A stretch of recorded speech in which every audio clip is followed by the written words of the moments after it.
Feel Good Breakfast Show.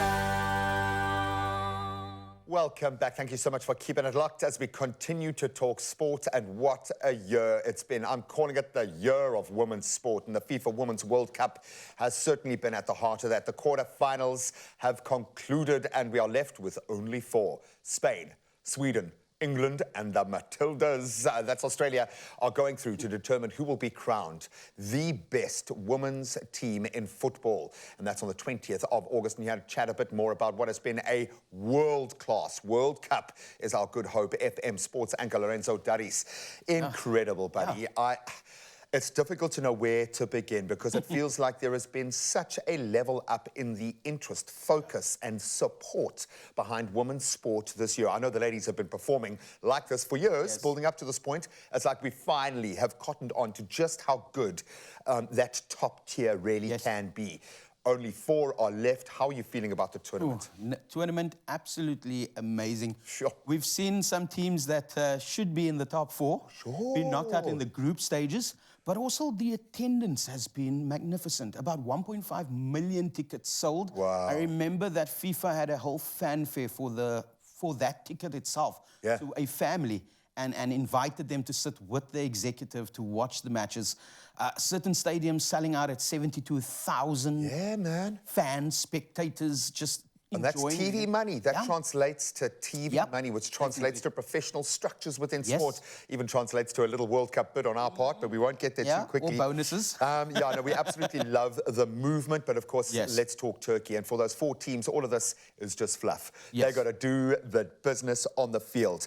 We've got Spain, we've got Sweden, we've got England, we've got the Matildas. Let's focus on those first two, Spain and Sweden. Spain play an amazing kind of football. I think Sweden, I expected them to be strong. They have been so slick. So the thing is, the Swedes are a bit stronger though on those attacking things or game plans, and they've been really strong. Like, we've seen how they've played with intensity, but the Spanish, they've got the pace. And I'm thinking that Spain might just edge them. They feel like they've got the fire.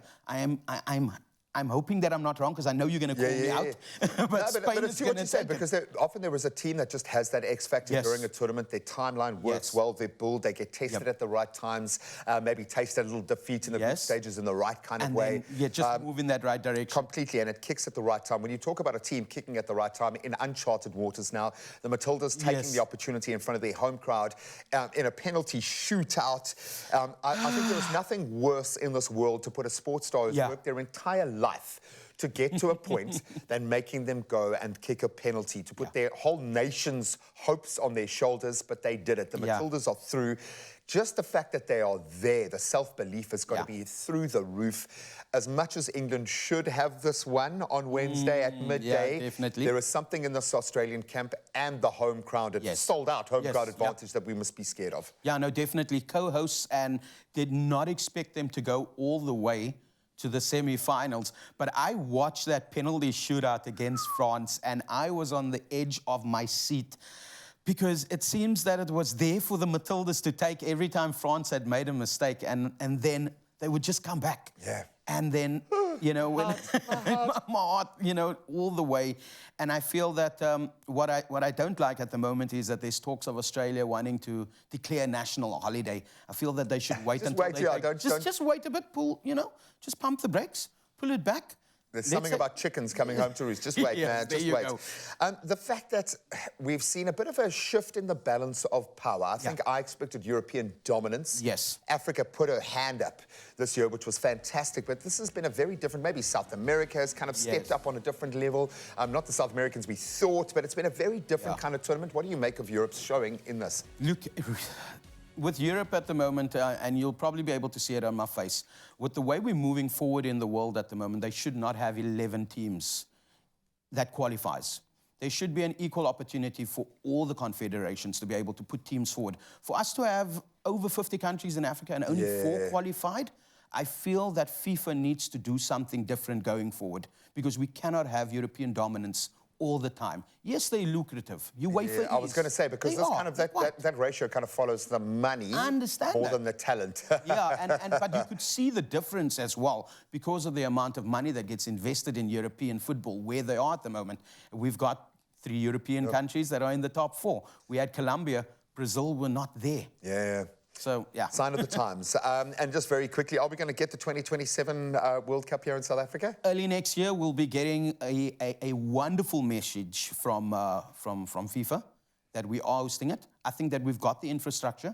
We've shown that we deserve it. And Africa deserves, the Women's World Cup as well. Yeah. We've had it in 2010. We showed what we could do and what we can do.